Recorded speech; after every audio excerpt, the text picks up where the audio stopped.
बिस्मिल्लाहिर्रहमानिर्रहीम। अस्सलामु अलैकुम। मंशा बायोस ट्यूटोरियल में आप सबको खुशामदीद। आज का जो हमारा टॉपिक है वो बहुत ही इम्पॉर्टेंट होने वाला है, क्योंकि हम कार्बोहाइड्रेट्स के बारे में पढ़ रहे थे। इससे पिछले लेक्चर में हमने कार्बोहाइड्रेट का मेन जो फंक्शन है बॉडी के अंदर और उसका इंट्रोडक्शन वो लिया था। आज हम कार्बोहाइड्रेट की सिंपल पहले उसकी डिवीज़न देखेंगे कि किस तरह से कार्बोहाइड्रेट को क्लासीफाई किया जाता है, उसकी कौन कौन सी टाइप्स हैं और वो किस बेस पर बनती हैं। उसके बाद one by one different lectures में हर एक की डिटेल पढ़ेंगे। तो फर्स्ट ऑफ ऑल अगर हम देखें जो कार्बोहाइड्रेट्स हैं ये इनका जो बेसिक सब यूनिट है, या आप कह लें इनका मोनोमर है जिससे ये बनते हैं, आगे इसके सिंपल यूनिट जुड़ते जाते हैं और बनते हैं, उस यूनिट को हम कहते हैं सैकेरोन, जो ग्रीक वर्ड है जिसका मतलब है शुगर यूनिट। तो शुगर आप कह लें एक ईंट है, ठीक है। तो अगर हमने कार्बोहाइड्रेट का बड़ा मॉलिक्यूल बनाना है, इसकी बड़ी दीवार बनानी है, तो इस तरह की ईंटों को एक दूसरे के साथ जोड़ना होगा। तो सैकेरोन की बेस पर इसकी क्लासिफिकेशन हम करते हैं। जैसे यहाँ पर लिखा है, ये हमने टेबल बनाया हुआ पूरा फीचर्स का। मोनोसैकेराइड्स, मोनो का मतलब एक, सैकेरोन से निकला सैकेराइड, इसमें शुगर यूनिट कितने होंगे? एक होगा। और इसी तरह से ओलिगोसैकेराइड, एक से ज़्यादा 10 से कम शुगर यूनिट जो हैं ओलिगोसैकेराइड में आते हैं, यानी कि डाइसैकेराइड, ट्राइसैकेराइड, टेट्रा, पेंटा, हेक्सा, हेप्टा, इस तरह से। और उसके बाद 10 से ज़्यादा थाउजेंड्स में अगर शुगर यूनिट या सैकेरोन हो तो उसको हम कहते हैं पॉलीसैकेराइड। पॉली का मतलब ही बहुत ज़्यादा होता है, तो सैकेरोन यूनिट से इसकी पहचान होती है। अब इसके बेसिक फीचर तीनों को हम देखेंगे, उसके बाद वन बाय वन डिटेल में इसका अलग से लेक्चर भी होगा। तो मोनोसैकेराइड अगर हम देखें फीचर्स में, मोनोसैकेराइड जो है डेफिनेटली एक है, तो ये सिंपल तरीन शुगर होती है, क्योंकि इसको मज़ीद सिंपल नहीं किया जा सकता। एक को हम तोड़ेंगे तो ज़ीरो हो जाएगा। तो सिंपल है, 3 से लेके 7 कार्बन इसमें होते हैं। जो कार्बन नंबर है मिनिमम इसमें 3 हो सकता है, मैक्सिमम 7 हो सकता है। इसी तरह से अगर इसका हम टेस्ट देखें तो क्योंकि ये सिंपल होते हैं, टेस्ट बड्स इनको डिटेक्ट कर सकते हैं, दैट्स वाई ये स्वीट इन टेस्ट होते हैं।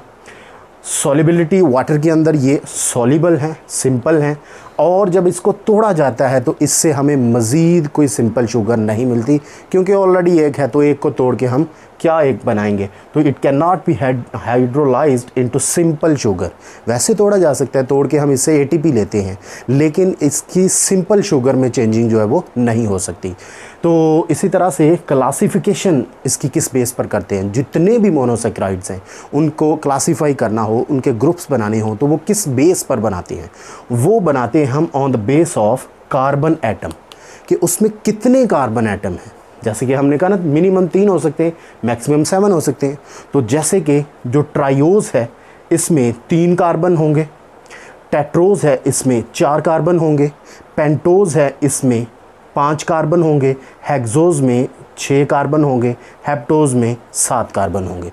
तो इस तरह से जो 3 कार्बन वाली शुगर है उसे ट्रायोज कहते हैं। इनकी एग्जांपल्स अगले लेक्चर में देखेंगे, बना के देखेंगे, कहाँ पर मौजूद होती हैं वो भी देखेंगे। और इसी तरह से टेट्रोज में 4, पेंटोज में 5, हेक्सोज में 6 और हेप्टोज में 7 कार्बन होते हैं। ये इनकी एग्जांपल्स हैं, सिंपल 3। इसी तरह से यही करैक्टर्स जो हैं हम ओलिगोसैकेराइड्स में देखेंगे। एक से ज़्यादा अगर शुगर यूनिट आपस में अटैच हों तो वो डेफिनेटली कॉम्प्लेक्सिटी की बेस पर थोड़े से कॉम्प्लेक्स होते हैं, और टेस्ट की बेस पर ये लेस स्वीट इन टेस्ट होते हैं, क्योंकि इजीली डिटेक्ट नहीं होते टेस्ट बड्स के ज़रिए से। जैसे आप देख सकते हैं मिल्क, दूध को नॉर्मल आप पिएँ, बहुत ज़्यादा मीठा नहीं लगता, लेकिन बहुत कड़वा भी नहीं होता, थोड़ा सा लेस स्वीट इन टेस्ट होता है। तो उसके अंदर क्योंकि लैक्टोज़ होती है और वो एक डाइसैकेराइड शुगर है, और उसका जो टेस्ट है वो लेस स्वीट है। इसको डेफिनेटली जब तोड़ेंगे तो हमें 2 से लेके 9 या 10 तक जो शुगर यूनिट मिलेंगे, क्योंकि हमने कहा 1 से ज़्यादा और 10 से कम अगर शुगर यूनिट आपस में जुड़े हों तो वो मिलके ओलिगोसैकेराइड कहलाते हैं। जैसे कि अगर हम कहेंगे डाइसैकेराइड, डाइसैकेराइड को तोड़ेंगे तो इसमें से हमें डेफिनेटली 2 शुगर यूनिट मिलेंगे, 2 ग्लूकोज मिल सकते हैं, कुछ और भी हो सकता है। ट्राइसैकेराइड, इसकी भी ब्रेकडाउन होगी in the presence of water, तो ये हमें 3 शुगर यूनिट देगा। और इसी तरह से टेट्रासैकेराइड जो है ये टूटेगा तो 4 हमें मोनोसैकेराइड या शुगर यूनिट मिलेंगे। इसी तरह से आगे अगर हम देखें, जो ओलिगोसैकेराइड के बाद है पॉलीसैकेराइड, जो कि सबसे कॉम्प्लेक्स होते हैं। देखें क्योंकि बहुत ज़्यादा शुगर यूनिट है। टेस्टलेस होते हैं क्योंकि बड़े मॉलिक्यूल हैं, टेस्ट बड्स इनको डिटेक्ट नहीं कर पाते। और इसके बाद इसको जब तोड़ा जाता है, वाटर की मौजूदगी में हाइड्रोलाइज़ किया जाए, तो इसमें से 10 से ज़्यादा और थाउजेंड्स में 3000 तक भी हमें जो शुगर यूनिट है वो मिल सकते हैं। तो थाउजेंड्स में शुगर यूनिट आपस में अटैच होते हैं। जैसे एक दीवार है, उसमें हज़ारों ईंटें होती हैं, तो उसे तोड़ा जाए तो हमें हज़ारों ईंटें मिलेंगी। इसी तरह से पॉलीसैकेराइड भी एक कॉम्प्लेक्स दीवार है, शुगर यूनिट से के रिपीटेडली आपस में जुड़ने से बनती है। इसी तरह से इसकी क्लासिफिकेशन हम किस बेस पर करते हैं? On the base of structure, क्योंकि हर एक की स्ट्रक्चर डिफरेंट होगी, और on the base of complexity, कितना कॉम्प्लेक्स है, कितना बड़ा है, कितने शुगर यूनिट हैं उसमें, उस बेस पर। जैसे स्टार्च है, प्लांट्स में स्टोरेज फार्म ऑफ कार्बोहाइड्रेट है। ग्लाइकोजन एनिमल के अंदर स्टोरेज फार्म ऑफ कार्बोहाइड्रेट है। सेलुलोज प्लांट की सेल वॉल में होती है। तो ये सारे पॉलीसेकेराइड हैं जो कि बहुत ज़्यादा ग्लूकोज के आपस में जुड़ने से बनते हैं।